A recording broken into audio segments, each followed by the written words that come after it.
Assalamualaikum warahmatullahi wabarakatuh. Salam sejahtera untuk kita semua. Pada kesempatan kali ini, saya Mufaruk Setiawan, mahasiswa Prodi Ilmu Pemerintahan STPMD APMD Yogyakarta, dalam memenuhi tugas mata kuliah Politik dan Pemerintahan Desa dari Bapak Dr. Sutoro Eko. Saya akan menyampaikan materi dengan tema masa depan Indonesia ada di desa. Tema ini selaras dengan keadaan nyata bahwa tanpa adanya kemajuan desa, Indonesia sulit sekali maju melangkah berdiri, berdikari sejajar bangsa-bangsa lain di dunia, dan setidaknya setelah mengadakan observasi, wawancara, informasi, dan merasakan langsung. Saya sebagai warga desa Kadekan, Kecamatan Berati, Kabupaten Grobogan, Provinsi Jawa Tengah, menyatakan bahwa kehendak negara atau pemerintah pusat dan Pemda belum seirama dengan keadaan yang real nyata di desa kami. Sehingga faktanya kemajuan desa dan kemandirian desa di bidang politik dan ekonomi terutama belum bisa mengangkat harkat martabat bangsa secara umum.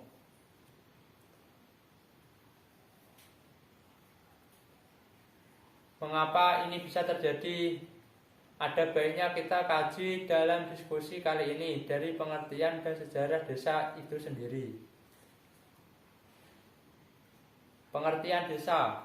Menurut Undang-Undang Nomor 22 Tahun 1999, desa adalah kesatuan masyarakat hukum yang memiliki kewenangan untuk mengatur dan mengurus kepentingan masyarakat setempat, yang diakui dalam sistem pemerintahan nasional dan berada di wilayah kabupaten. Sedangkan menurut Undang-Undang Nomor 6 Tahun 2014, desa adalah desa dan desa adat atau yang disebut dengan nama lain. Selanjutnya disebut desa adalah kesatuan masyarakat hukum yang memiliki batas wilayah yang berwenang untuk mengatur dan mengurus urusan pemerintahan, kepentingan masyarakat setempat berdasarkan prakarsa masyarakat, hak asal-usul dan atau hak tradisional yang diakui dan dihormati dalam sistem pemerintahan negara Kesatuan Republik Indonesia. B. Desa menurut saya sendiri anak desa dan saya akan mengabdikan diri untuk desa. Ini sebabnya mengapa saya kuliah di jurusan Ilmu Pemerintahan Desa. Desa adalah sebuah wilayah dengan sekumpulan warga yang membentuk sebuah kebudayaan dan peradaban dengan nilai-nilai norma yang sudah diakui secara turun-temurun. Dan biasanya masyarakat desa dalam berdomisili hidup bersinergi dengan alam. Dan setiap desa mempunyai satu sumber kehidupan yang mengikat karena mereka mendiami suatu wilayah. Sumber air sebagai kebutuhan utama manusia menjadi prasyarat terbentuknya sebuah kehidupan masyarakat, baik sumber air berupa sungai, sendang mata air, danau atau lainnya. Desa selalu mempunyai kemandirian sosial terbatas yang menjadi ciri khas yang berbeda dengan desa yang lain. Jadi kita belajar tentang desa dari masa ke masa, maka dari zaman kerajaan, era kolonial Belanda dan Jepang sampai era kemerdekaan, desa adalah negara itu sendiri. Desa mempunyai semacam konstitusi hukum tidak tertulis, yang antara satu desa dengan desa yang lain adalah berbeda, dan masing-masing mempunyai adat, kebiasaan, budaya sesuai dengan tingkat kondisi spiritualitas masyarakat. Ada yang berasas keagamaan secara ketat, ada yang longgar sesuai pemahaman kepercayaan masing-masing. Jadi desa menurut saya adalah suatu bumi berdikar atau bumi yang merdeka baik secara batin maupun struktur budaya. Ini disebabkan karena keberadaan desa adalah evolusi kemanusiaan yang tumbuh berkembang, yang bersinergi dengan alam sebagai wujud ketaatan kepada Tuhan. Karena itulah yang diajarkan leluhur mereka. C. Desa desa adalah masa depan negara. Setelah memasuki masa kemerdekaan, desa terintegrasi secara formal dengan negara. Desa sebagai suatu titik peradaban terpengaruh dengan perkembangan ilmu pengetahuan teknologi secara masif. Desa dengan semangat mengisi kemerdekaannya membuka diri atau segala kemajuan negara. Banyak sekali desa menjadi kota yang maju berkembang dalam tingkat kesejahteraannya oleh adanya industrialisasi dan meningkatnya tingkat kecerdasan masyarakat desa. Kemerdekaan, kebebasan, dan hak memperoleh pendidikan bagi rakyat. Di era kemerdekaan menjadi desa yang setara dengan kota.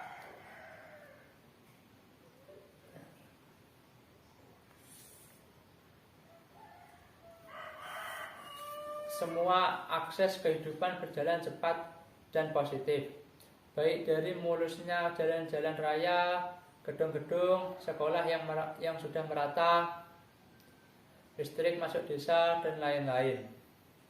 Desa oleh negara dijadikan tujuan akhir dari proses pembangunan karena memang sebagai besar rakyat bermukim berdomisili di desa. Segala upaya negara dari periode kepemimpinan Soekarno hingga Bapak Jokowi Dodo sekarang telah nyata membuat desa menjadi lebih mandiri dan dari masa sebelumnya. Desa sebagai komunitas mandiri secara spiritual yang bertemu dengan kemajuan teknologi yang rasional, dua hal yang bisa saja menjadi problem tersendiri. Terlalu cepatnya pertumbuhan ilmu pengetahuan dan teknologi di abad ini. Dari berbagai penemuan akan mengakibatkan desakralisasi spiritual, berubahnya norma keseharian dari masyarakat tradisional kepada masyarakat modern, memerlukan ongkos-ongkos budaya yang tercabut. Pendidikan di desa. Di era absolut kerajaan dan kolonial penjajahan, desa sengaja dibodohkan atau tidak boleh pintar. Karena takut jika masyarakat desa pandai, maka mereka akan menuntut hak-hak asasi kemanusiaan. Dari hak menerima pendidikan, hak ekonomi kesejahteraan, hak menyatakan pendapat dan berkelompok berorganisasi, hak kebebasan dalam beragama dan keyakinan, hak untuk kemerdekaan mengurus dirinya sendiri, dan lain-lain. Dalam masa kebodohan atau jahiliyah yang sengaja dibiarkan tersebut, para pemuka agama ada di desa tetap bergerak melawan kedzaliman penjajahan itu dengan mendirikan sebagai lembaga pendidikan yang mempertahankan spiritualitas desa, yang diyakini setiap tokoh desa yang tidak mengkhianati rakyatnya tetapi berusaha menyebarkan ilmu di lembaga-lembaga yang dia dirikan. Pusat-pusat keagamaan, masjid atau gereja atau yang lainnya menjadi harapan rakyat desa dalam mempertahankan kebenaran dan keyakinannya, dan bahkan dari sana timbullah perlawanan sporadis melawan penjajah, dan itu berlangsung berabad-abad. Setelah merdeka, karena kebebasan terbuka lebar sehingga rakyat yang menjadi pandai, kesuksesan wajib belajar 9 tahun di era Orde Baru yang diteruskan era reformasi ini menyebabkan desa setara dengan kota dalam hal peluang dan kesempatannya meraih kemajuan. Revolusi alamiah ini tentu sedikit demi sedikit membawa kebaikan bagi desa dan masyarakat, baik tingkat kesejahteraan ekonomi maupun kemajuan infrastruktur di desa-desa. Demokrasi di desa. Demokrasi sebagai jalan akhir sempurna dan paling rasional merupakan harga mati, dan ini sudah termaksud dalam sila keempat. Kerakyatan yang dipimpin oleh hikmah kebijaksanaan dalam permusyawaratan perwakilan. Kesuksesan pemilu nasional, baik pemilihan presiden, pemilihan legislatif, dan juga pemilihan kepala daerah, gubernur, bupati, wali kota, ternyata belum diikuti demokrasi dengan makna hakikatnya. Termasuk di desa, setidaknya pengalaman dari desa kami budaya musyawarah gotong royong dan demokrasi justru menurun kualitasnya. Ini bisa dilihat dari beberapa contoh sebagai berikut. 1. Menurunnya partisipasi warga dalam acara musyawarah desa atau musyawarah rencana pembangunan yang dilaksanakan setiap tahun. Musyawarah hanya diikuti perangkat desa, RT, dan RW, posyandu. Ini berbeda sekali jika dahulu ada tradisi tilik desa atau tilik dusun, di mana seorang kepala desa bermusyawarah dengan warga dusun siapapun yang mau datang di forum tersebut, di mana acara itu untuk membahas segala hal tentang permasalahan desa, termasuk juga program kerja pemerintahan desa. Uniknya tradisi tilik desa ini justru sudah ada jauh sebelum adanya reformasi 1998 yang di tingkat nasional masih belum demokratis. 2. Institusi kelembagaan RT atau RW sudah meninggalkan tradisi pemilihan warga yang terjadi. RT atau RW ada karena tunjukan dari kepala desa atau perangkat desa. Ini berarti telah menjadi pengambilan alihan wewenang secara masif. Dalam prakteknya membuat rakyat menjadi tidak peduli lagi dengan tradisi luhur para leluhur yang sudah turun-temurun ini. Penggelontoran dana dari atas yang hanya untuk pembangunan fisik itu menyebabkan demokrasi semakin keluar dari rakyat, yaitu tradisi kebersamaan gotong royong, musyawarah dan berkooperasi. F. Desa sebagai objek pembangunan nasional. Banyak sekali program atasan yang sangat positif sebenarnya, yaitu berbagai bantuan permodalan, bentuk bantuan sosial yang sampai ke bawah dalam desentralisasi otonomi daerah sekarang ini. Pasti baik rencana programnya agar masyarakat bisa menambah pendapatan untuk kesejahteraan keluarganya. Namun banyak kasus hal tersebut tidak berjalan sesuai asa pemerintah. Mungkin karena kurangnya skill dari warga atau kurangnya pembinaan pendamping untuk usaha masyarakat. Dan menurut saya ini juga imbas dari kurangnya kerjasama, dialog mengenai perencanaan sebuah program. Rata-rata semua itu top down, program dari atas yang ditujukan kepada bawah dengan kurangnya profesionalisme. Ini secara teori desa hanya dijadikan sebagai komunitas kewilayahan, belum menganggap desa sebagai komunitas sosial budaya ekonomi yang mandiri, atau lebih tepatnya atasan lebih mementingkan pembangunan fisik daripada pembangunan spiritual.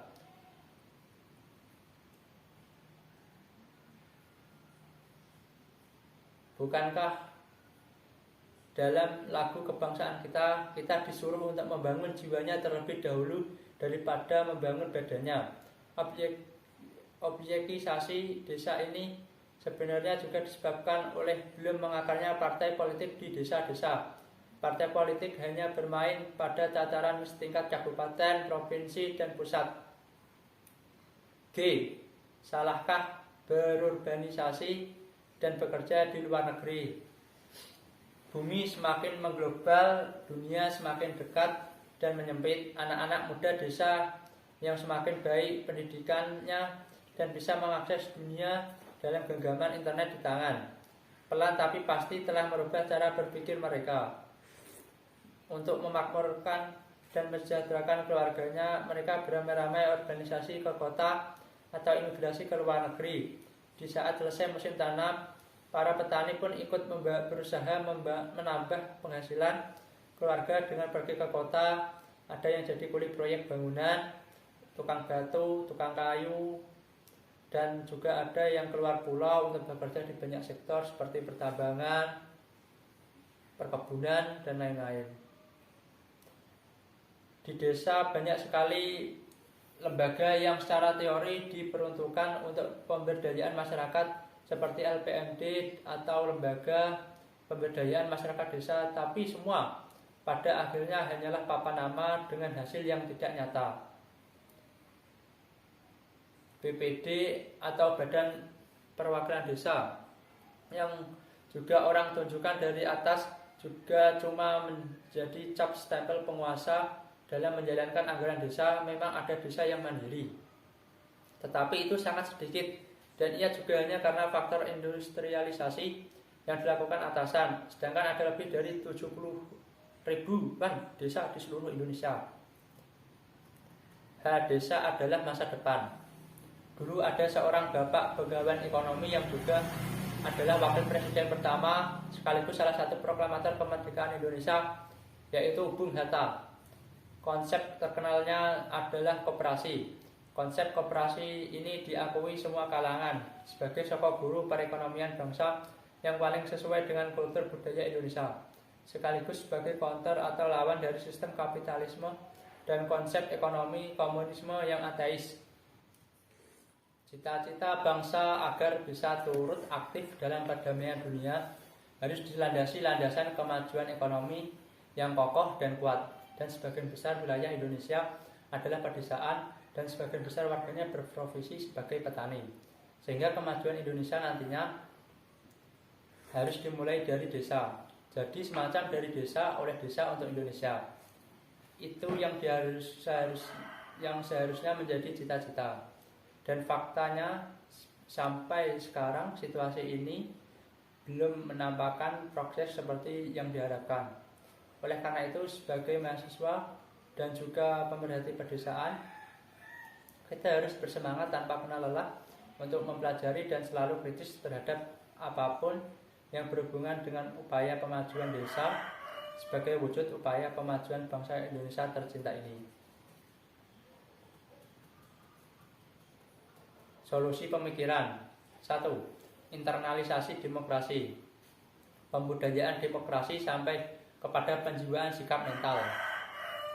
Berdemokrasi yang ada dalam struktur masyarakat desa, tradisi bermusyawarah dan bersilaturahmi di desa yang masih dijunjung tinggi harus dilembagakan dalam praktek-praktek eksekusi program pembangunan yang bisa dimulai dari penganggaran untuk institusi RT RW dan memangkas birokrasi ad hoc kementerian yang berada di desa sebagai implementasi reformasi birokrasi yang sedang digalakkan oleh pemerintah era reformasi sekarang ini. Pemberdayaan kelembagaan RT RW. Tak ayal lagi, jalan ini menjadi solusi sederhana yang paling rasional karena RT RW adalah lembaga negara yang resmi secara de jure, walaupun secara de facto sekarang belum diakui eksistensinya. Keberadaan mereka yang bagai pahlawan tanpa tanda jasa sekarang ini harus diubah menjadi ujung tombak pembangunan nasional. 3. Penghidupan kembali koperasi. Koperasi unit desa harus dikembalikan kembali. Ia sebagai roh perjuangan orang desa. Di sana ia tidak hanya sebagai solusi ekonomi, tapi juga sarana pembangunan jiwa musyawarah demokrasi yang sudah mentradisi. 4. Kebersamaan dan gotong royong. Masyarakat desa memang mandiri pemikirannya, sehingga ia menjadi nilai luhur bangsa Indonesia. Praktek kebersamaan itu terekam apik dalam budaya sedekah bumi, sedekah laut, pertandingan sepak bola antar RT, antar desa, perlombaan lari, makan kerupuk saat iri ulang tahun kemerdekaan, dan lain-lain. Kebersamaan dan gotong royong inilah esensi dari desentralisasi dan otonomi daerah, sehingga semua rakyat merasa memiliki bangsa tanah air tercinta ini. Sekian dari saya. Apabila ada kesalahan, saya mohon maaf. Wassalamualaikum warahmatullahi wabarakatuh.